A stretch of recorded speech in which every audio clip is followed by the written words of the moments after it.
little mama with that tight dress on, I got a small proposition for you. You look kinda sexy, got it going. Good morning, everyone. I am heading to the track right now. I'm about to pull up at Sonoma Raceway. I'm going to be tracking the Grand Sport for the first time, so really excited about that. We'll see how this thing does. I'll get some footage from the front of the car. I'll probably throw the GoPro on the back or somewhere else. Don't really need to look at me while that's all going on. Better to capture some footage of some good passes and all that stuff. So first time at this track, first time tracking this car. Everything's completely stock. I didn't have time to do a brake fluid flush. I would have liked to put some .5 fluid in there, like Motul 600, something like that. Didn't have time though, unfortunately. So I'll be curious to see how the brake fluid holds up. It's fairly cool right now, but it's expected to be about 98 degrees today, so it'll be real warm. Tires are not going to love that, nor are the brakes. So we'll see how it goes. I will commentate, and we'll get some good footage for you. So enjoy. Here we go, guys.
Hey guys, so just completed the second session. That was kind of the first one without as much traffic. Still stuck behind some slower cars because I actually had to start in last.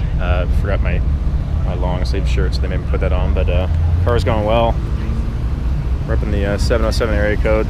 Everything's running good. It's at least mid 90s here right now. Nothing's overheating at all. Car feels very sticky in the corners still. Let's see how the tires are doing. Nice little bits of rubber peeling off there. Feel nice and sticky. It's not too hot, so they're not getting hot enough yet, just because I haven't been pushing it too hard where they're not gripping anymore. So that is good. But very impressed with the car so far. It's got great power. Yeah, keep you guys informed as I go along.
Should be a good one. Here we go. It's super hot out here. It's over 100 now. Got to stay easy on the tires. They'll probably start losing grip a little bit. 3 minutes.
here. Hopefully you enjoyed it, and just wanted to sum up the end of the video with a couple thoughts on the track since I wasn't able to do kind of a closing shot. It's been about a month since the track day now, so I'm very late to posting this, but I just want to give my feedback around and kind of initial feelings around the Grand Sport on the track. So first things first, again, I mentioned that I didn't do any .4 brake fluid, so there's no Motul. That's usually what I put in there, Motul 600. Completely stock brakes and tires, so just the Michelin Pilot Super Sports. Everything handled very well. It was 102, I believe, was the peak, and it was pretty much 98 degrees, between 98 and 102 the entire time we were racing. Tires didn't grease up at all. Brakes never faded at all. Granted, and if you look at the telemetry in the video from the PDR, I pretty much didn't pass 50% braking the entire time. So I was with a lot of slower cars. I was not pushing the car as much as I would have liked to. There were 66 cars on the track at one time, so it was a lot of traffic. I only had, I think, one session where I got one or two clean laps without really running into anyone, and even then I wasn't getting too radical, at least on the brakes. So overall, car held up great, no cooling issues at all. The thing was a fucking beast. So if you're interested in tracking the car, and granted, Sonoma Racetrack is not the most difficult, it's not the most brutal on your brakes versus like Thunderhill or Laguna Seca. So at Sonoma, it held up very, very well. But again, another track, you probably would still want to do fluid. If I went back to the track, I definitely would do fluid just in case. It's the cheapest modification, I think, really goes a long way in terms of a street car. High temp pads are great, but you don't necessarily need them. Usually stock pads, especially when you have a big brakes like 6-piston, etc., 8-piston, they're not really going to heat up. You might wear through them faster because the compound is different, but stock pads help very, very well. So in closing, Grand Sport handled very well. The only guys that were a little bit faster than me were the class above me. They were stripped out race cars on our comps, and they were just taking more aggressive passes than I would. You can see a lot of shots where I kind of could have taken a pass, but I didn't. Part of that was because of our group. We had limitations around where we could pass and when. The other limitation was, A, I don't know the track, and B, I don't know this group of people. I've never driven with NASA before, so I don't know kind of what they're doing. There's a couple times where you'll see there's a white Miata that kind of came into me almost at one point. There's a white Mustang that kind of went out off their line at one point where I was trying to make a pass. So there's a couple of kind of sketchy things that were going on that, again, I can't afford the Recticar, so I'm not going to go that hard. And also as an announcement, I actually bought a 2007 S2000 that I'm going to start tracking exclusively probably here soon. It's a lot cheaper car, so I'm not going to be afraid to kind of balls out on it. I'm going to throw our comps on it, so it'll have very sticky tires, and make that a dedicated track car / rental car that I'll be pimping out on Turo and Get Around, which are some car share services here in San Francisco. So I'll probably make some videos around that and around kind of the business aspect of that to see can I get the car to actually cover its own costs. So it should be a pretty interesting experiment. So keep your eyes out for videos on that. Be sure to subscribe. If there's any questions you guys have, please comment. Always happy to be very honest and upfront with you guys around my thoughts on the car, any other car I've driven, cars I've owned, maintenance, any of that stuff. Nothing's really off limits with me, even if it's personal. Shoot me a question, whatever, I'm happy to answer it. In the meantime, subscribe. Hopefully I won't take as long to upload the next video, and looking forward to getting some more driving in this awesome weather up here. Cheers.